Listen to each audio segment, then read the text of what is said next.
In the vast expanse of space, humanity had always wondered if we were alone.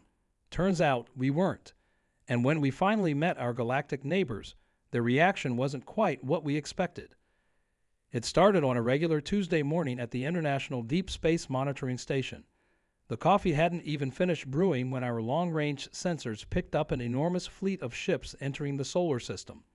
The vessels were sleek, their hulls gleaming with an otherworldly metallic sheen that put our best engineering to shame.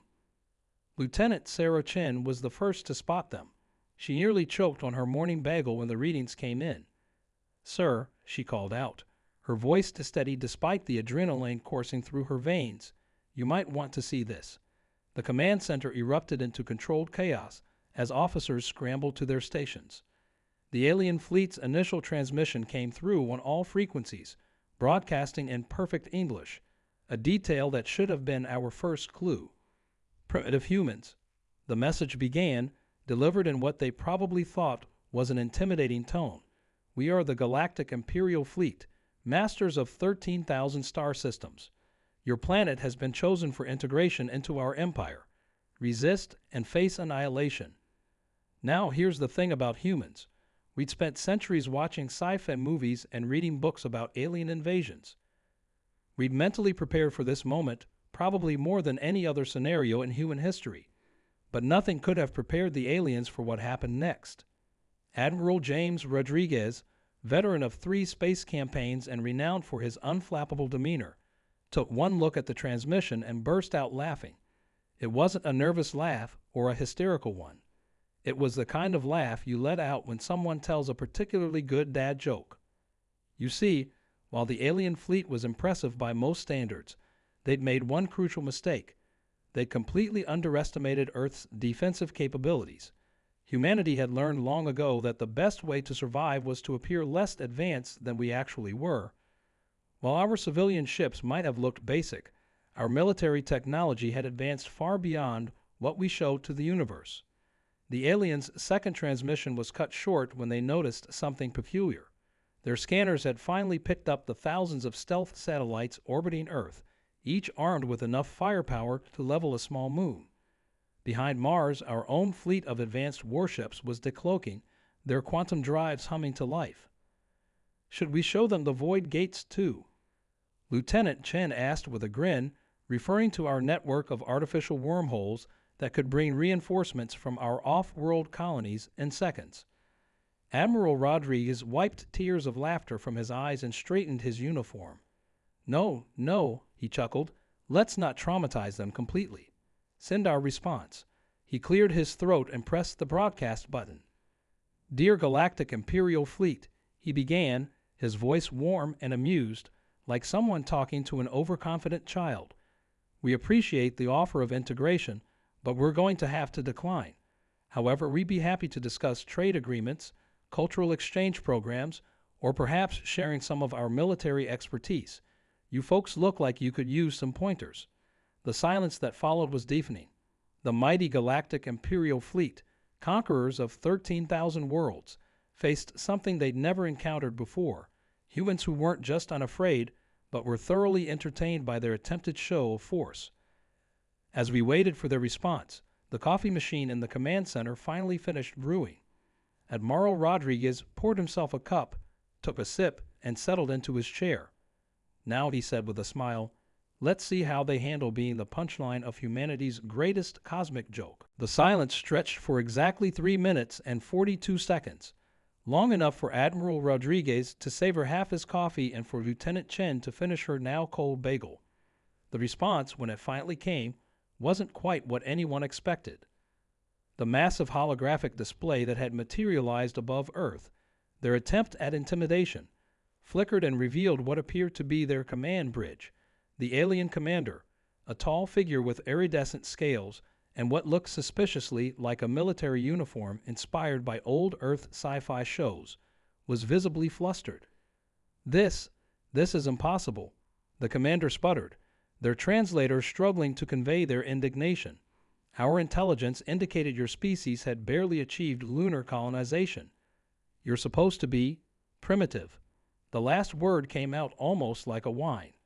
The command center erupted in another round of laughter. Even the typically stoic Captain Diana Wright couldn't help but snort. Did they really just base their invasion plans on our public Space 2 channel? She whispered to Chen. Admiral Rodriguez leaned forward in his chair, a twinkle in his eye. Yes, about that. You see, we humans have a saying, never reveal all your cards at once. Though I suppose in your case, the equivalent might be never launch an invasion based on social media research. The alien commander's scales shifted from their original blue to a peculiar shade of purple, presumably their species' equivalent of embarrassment. Behind them, other alien officers were frantically reviewing data tablets, their expressions growing increasingly alarmed. Sir, one of them called out, we're detecting quantum signatures consistent with, sir, they have at least 37 colony worlds. And those aren't standard fusion drives on their ships. They're running on dark matter reactors. The commander's scales now cycle through colors faster than a malfunctioning RGB keyboard.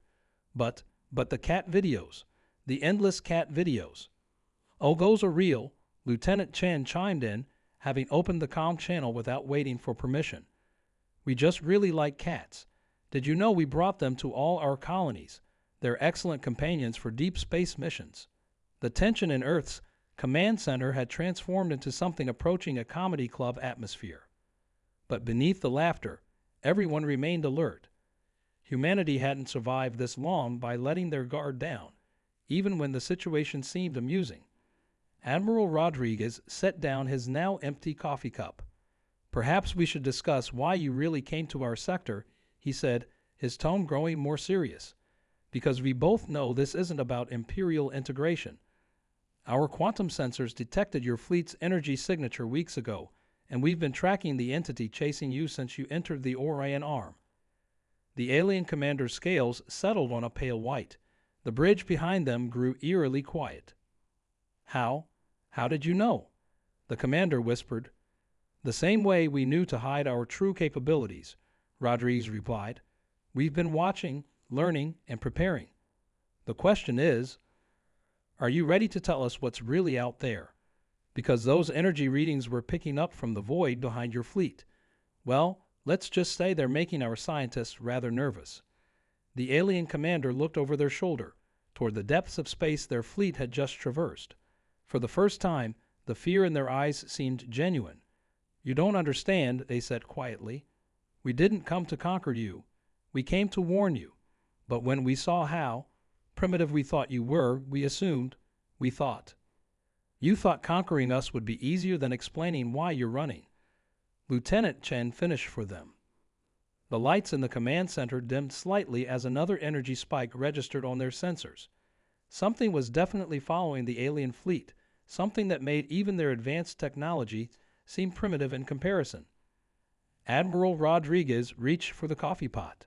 Something told him he was going to need another cup. Before Admiral Rodriguez could pour his second cup of coffee, the void gates around Neptune flared to life. Commander Helen Park's face appeared on the secondary display, her expression grim. Sir, you're going to want to see these readings. Whatever's following our unexpected guests. It's not just one entity. It's an entire dimension trying to break through. The alien commander's scales had settled into a deep, stormy gray. We call them the Voidborn. They explained, mandibles clicking with anxiety. We discovered their dimension during our experiments with faster-than-light travel. We thought we could handle it. Our empire has conquered so many worlds. Surely one more dimension wouldn't be a problem. Lieutenant Chen's hands flew across her console, correlating data from 1,000 different sensors. Sir, the dimensional breach is expanding. Our quantum arrays are picking up temporal distortions. Whatever's coming through, it's bending space-time itself. The alien commander watched in apparent amazement as Earth's defense grid activated. Countless satellites shifted position, their previously hidden weapons arrays emerging like flowers blooming in fast forward.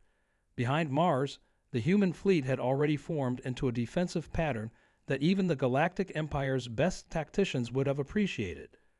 You don't understand, the alien commander pleaded. You can't fight them. We tried. 13,000 worlds, our most advanced weapons, and we couldn't even slow them down. They don't just destroy, they unmake reality itself. Admiral Rodriguez stood up, straightening his uniform. Who said anything about fighting? He asked, a knowing smile playing at the corners of his mouth. Lieutenant Chen showed them Project Prometheus. The young lieutenant's fingers danced across her console. Above Earth, the sky seemed to ripple as thousands of hidden platforms decloaked simultaneously. They weren't weapons platforms. They were something far more impressive. Reality stabilizers, Chen explained to their bewildered alien visitors. We've been studying dimensional physics since before we left Earth's atmosphere. Did you really think all those conspiracy theories about government research into parallel dimensions were just theories? The alien commander's scales shifted to a color humans had never seen before. But the cat videos, they stammered. Yes, we like cats. Admiral Rodriguez waved dismissively. We also like being prepared. Commander Park, begin the sequence. The platforms above Earth hummed to life, each one generating a field that the aliens' sensors couldn't even detect. But they could see the effect. The dimensional breach that had been growing behind their fleet suddenly stopped expanding. Impossible, one of the alien officers whispered. They're containing a dimensional breach with technology we can't even detect. But before anyone could respond, every sensor in both fleets screamed in alarm. The breach may have stopped expanding, but something was already coming through, something massive, something that made the laws of physics whimper in protest. Admiral Rodriguez's smile never wavered. Lieutenant Chen, send the signal to all colonies. Commander Park, prepare for Phase 2. And someone get our guests some coffee. Something tells me we're all going to need it. The alien commander watched in stunned silence as humanity's true defensive capabilities revealed themselves, layer by layer, like a flower of technology and preparation blooming in the face of cosmic horror. They had come expecting to find primitives. Instead, they found perhaps the only civilization in the galaxy that was actually prepared for what was coming. In the depths of space, reality itself began to tear. As reality began to tear at the edges of our solar system, something unexpected happened. The void gates around Neptune didn't just light up. They changed color, shifting from their usual blue glow to a deep, resonant purple that no one, not even their designers, had seen before. Sir, Commander Park's voice crackled through the comm. The gates are responding to the breach, but they're not just containing it. They're communicating with it. The confusion in her voice was matched by the bewildered expressions of every scientist on her bridge. The alien commander's scales rippled with recognition. The patterns, they gasped, they're identical to the ancient glyphs we found in the ruins of the precursor worlds, the ones we thought were warnings. Their voice trailed off as understanding dawned in their eyes. Lieutenant Chen's hands paused over her console. Admiral, you need to see this. The stabilizer platforms. They're reconfiguring themselves. The patterns they're forming, they match the quantum signatures we detected in those deep space artifacts we found near Proxima Centauri. Admiral Rodriguez set down his coffee cup with deliberate slowness. They weren't warnings, he said quietly, looking at the alien commander. They were instructions, and you didn't find us by accident, did you? The alien commander's scales shifted to a deep midnight blue. We followed the patterns. Across 13,000 worlds, the ruins all pointed here, to Earth. We thought we were chasing conquest, but you were being led, Lieutenant Chen finished, her eyes wide with realization. The precursors, they knew the Voidborn would break through eventually. They weren't leaving warnings, they were creating a path that would lead anyone who found it to the only species paranoid enough to prepare for everything. Admiral Rodriguez chuckled. To the people who looked at the stars and said, better safe than sorry. To the civilization that built defenses against threats they couldn't even imagine yet, just in case. The tear in reality pulsed, and through the breach, something began to take shape. But instead of the horror the alien fleet had fled from, the void revealed patterns. Beautiful, complex patterns that matched perfectly with the formations Earth's platforms had taken. It's a key, Commander Park breathed through the comm. Our entire defense system, the void gates, Even those primitive satellites, they're all part of a key. The precursors didn't just leave us technology, they left us a lock. And the Voidborn aren't invaders. The alien commander realized, scales shifting to colors that reflected pure awe. They're searching for the one species that would build exactly what humanity has built. The one civilization paranoid enough, creative enough, and just human enough to create the exact pattern needed to. Another pulse from the breach interrupted them, stronger this time. The void gate's purple glow intensified, and Earth's platforms began to move with purpose, forming configurations that seemed to defy the very laws of physics they were built to protect. Admiral Rodriguez stood, straightening his uniform one more time. "Well then," he said, a glint in his eye that matched the cosmic light show unfolding around them. "Shall we show them what humanity's paranoia has really been preparing for?" The alien commander could only watch in amazement as humanity prepared to face not an invasion, but perhaps the greatest first contact scenario the galaxy had ever seen. They had come expecting to find primitives obsessed with cat videos. Instead, they found the inheritors of the precursor's greatest legacy, and possibly the key to the universe's greatest mystery. In the depths of space, the Terran reality began to sing. The song from the void resonated through every ship, every station, and every human colony in the solar system. It wasn't sound, not really. It was pure mathematics, the language of reality itself, transformed into something that touched both mind and soul. Lieutenant Chen's console erupted with readings that defied every known law of physics. "Sir, the void gates, they're not just responding to the breach anymore. They're harmonizing with it. The patterns our platforms are creating, they're completing some kind of universal equation." The alien commander watched in stunned silence as humanity's defense grid, designed to protect Earth from any conceivable threat, transformed into something far more profound. Each satellite, each platform, each void gate became part of a vast, cosmic orchestra, playing a symphony written by the precursors eons ago. "We understand now," came a voice from the breach, not in words but in pure thought and emotion. "You built all this not out of fear, but out of hope. Not to keep us out, but to let us in properly." Admiral Rodriguez smiled as Earth's supposedly primitive defense systems revealed their true purpose. "The Voidborn," he said softly, "they were never the threat. They were the messengers. And we humans, with our endless paranoia and preparation. You built exactly what was needed," the alien commander finished, their scales shimmering with colors that reflected the cosmic display around them. "Not weapons of war, but instruments of harmony. The precursors didn't choose humanity because you were special. They chose you because you would always, always over-prepare." The breach expanded one final time, but now it wasn't a tear in reality. It was a doorway. Through it stepped beings of pure energy and thought, their forms shifting between dimensions as easily as humans might walk between rooms. Commander Park's voice crackled through the comm, filled with awe. "The stabilizer platforms, they're not containing the breach anymore. They're teaching us how to walk between dimensions. The Voidborn aren't invaders. They're teachers." But just as the revelation settled over the assembled fleets, Lieutenant Chen's console pinged with an alert that made her blood freeze. "Sir," she said, her voice tight with sudden concern, "we're detecting another breach. But this one isn't singing." The alien commander's scales went ash-gray. "No," they whispered.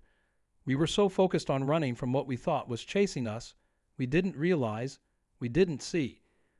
Through the new breach came something that made the Voidborn themselves recoil.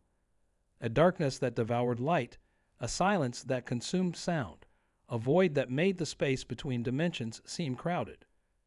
Admiral Rodriguez's smile never wavered. "Lieutenant Chen," he said calmly, "initiate Protocol Omega."